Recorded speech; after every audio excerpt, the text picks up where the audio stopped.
I was saying that Pierre's work speaks.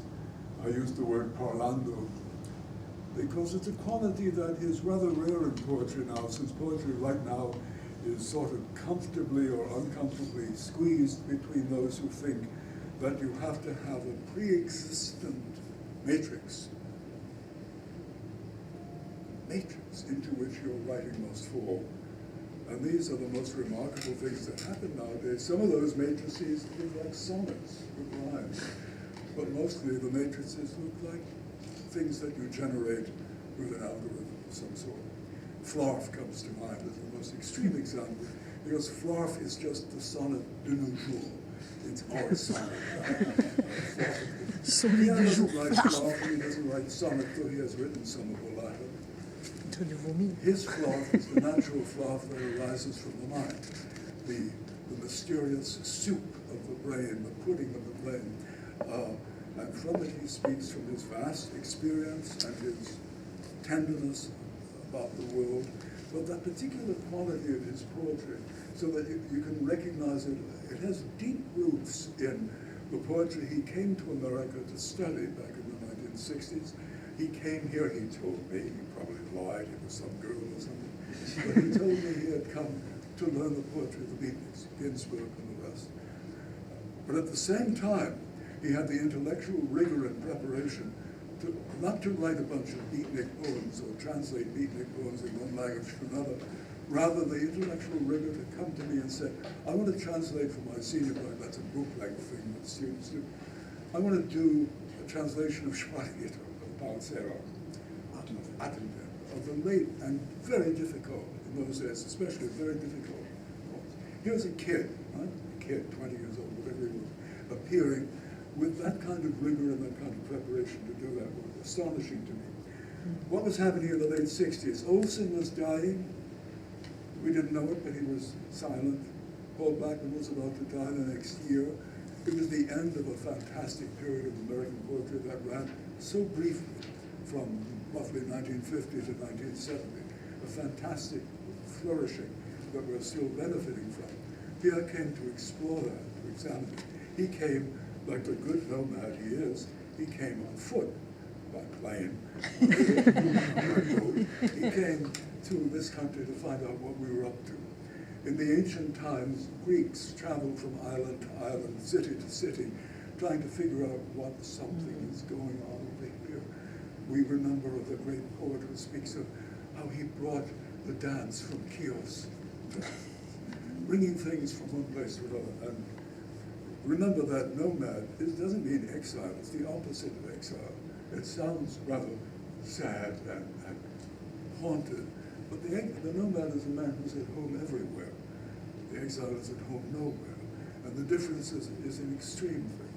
So Pierre came here as a young man, learned all this stuff, and deeply, deeply in his current work, I feel I can detect the same kind of gloriously casual but deeply intellectual parlando of a Gary Snyder or Allen Ginsberg back in those haughty and heady days. He did not succumb to anybody. He wrote his own stuff continually. I'm glad that Peter has spoken so much about the war. But he used another word, Peter did, twice, generosity. Referred twice to the generosity of Pierre. And that's what I wanted to speak a little bit about. I've never known, in the lifetime of knowing poets, writers, and other deviants, I've never known a poet as generous as Pierre, both as a human being, giving his time, his place, his rooms, his food, his friendship to many, but also the way in which his mind works about poetry. His notion was, there's a poet, he must be interesting, he's doing something that's for the benefit of the world. He has translated so many different things. When he was authoring Constantine, in the 70s,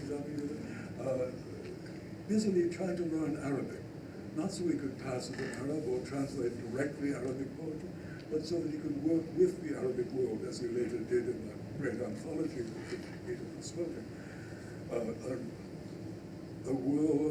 A kind of work that seeks to restore Arab and Berber and Latin poetry, for that matter, to its own linguistic and intellectual roots, devoid of the political structures in which we and others have compelled our discourse. That generosity. He was translating a book, and he got a phone call from an editor who said, "Would you translate this book of Blanchot for me?" Pierre said, "I'm very busy," and Pierre called my wife Charlotte, who had not translated anything except casually, and said, "Well, it's Blanchot, the most difficult writer in the French language, to translate him." So Charlotte said, "All right." And 40 volumes later, Charlotte is now a very considerable translator of the French language. And Pierre was the person who generously offered, "Oh, here, have this, have this." That kind of generosity, I speak personally of it, the generosity that rewards his old teachers, that rewards his friends, that takes a poet like Claude Pégueux, I didn't mention Claude, a French poet, a wild man, a wanderer, and Pierre and Nicole made a great effort to make him at home in this world, make his work available. I'm talking about little things now, not giant things. The giant things were, I guess, exemplified up there. And speaking of the little matters, but the last thing I wanted to say was that this generous man who is here with us and who has been rejuvenated by certain various alchemical magics, and by a certain mysterious woman in the audience. And those of you who have known Pierre a long time know just how wonderful he has been. And that's very important to say, because no man is himself. We are all our friends. We live by the people around us. I live by my wife. She lives by me. We live by each other and our friends. And that's part of the generosity that Pierre is so great an exemplar of. He has devoted himself passionately to getting people known. Not just, here's a kid trying to get Celan known. Here's a man trying to get Berber poetry. I think back, and I wrote a little piece that I want to end by reading, but it's about Luxembourg, his native country. And most people don't know where it is or what it is. It's in the same short list of minor league of Liechtenstein, Andorra, and mighty Belgium stands beside it as a great, well-known country. It's a curious country, a very beautiful country. Pierre once, in his generosity, invited me there to meet the Grand Duke and the Cardinal and the Blessed Virgin and his father. And drive around in his father's Lada, his Russian son. Wonderful event. But I remembered all that, and it made me think about what it means to be a poet from Luxembourg.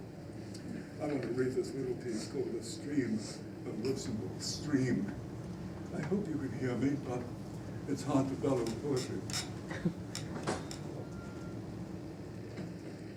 Deep across the city of Luxembourg runs the canyon of the Alzette. It is not a wild canyon, but it is deep.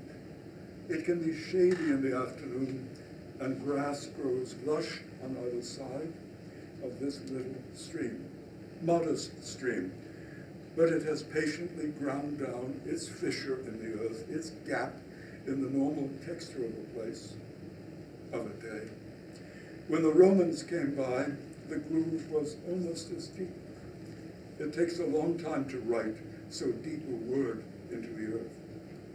But there it is, and I loved looking down into it, watching couples be close as daylight let them be, wanderers and other children, and most of all, the blue water running down there, this sly, secret agent of the ocean river, the ocean which makes up most of us and most of our planet. And here it is smooching along down there beneath a busy, pretty city with pretty bridges down there for the walkers, pretty bridges up here for traffic, and languages all around. What would it mean to grow up here in a city sliced in half by something ancient, wild, and deep, deeper than the lovely old culture of this strangely friendly city, where, to my astonishment, Americans, this is years ago, were thought kindly of, even though we could speak only our own divided language, while all these friendly people spoke German, French, English, and their own Letterbush, not counting a handle on Dutch, regard the flag, or Flemish, regard the Belgian trunk. What would it mean, and why was I there? Pierre invited me, a poetry jamboree of some sort, wonderful people and poesy and food in the Grand Duke and a corner of the Roman Church, all scarlet in the cathedral for some feast of Mary, Mother of God. We start in infant school in our own language, he told me, then German in grammar school, French in high school, English in the university. So there. What must it be like to go through another language like going through puberty, over and over? Can you tell what part of the body does German live in? How do your lips kiss in a new language? How many sexes are there in Luxembourg? It must be like being born into exile. No wonder Pierre is always on about nomads. Came to America to know the flaming beatniks we, some of us were back then. Came here for the bold, new, crazy songs some of us sang in those days. In English of a sort, we called it American, for we were exiles too, half literate in the tongue of the great old poets we read, half literate in our own new way. The rhapsodic start and stop of Creeley's music and Olson's cantilena of sheer thinking, history, culture, and all the while some little tuneful river ran through all of it, all the oceanic rush and hush of piety and chemistry and song. So the exile came to share our self-important exile with us, to teach us what real exile is and who we're escaping from in this empty room we call home. We who had barely any right to this place, this fort right here, Albany, to ward off and destroy the ones who came before us in this land. So maybe we only have the right to be on the move.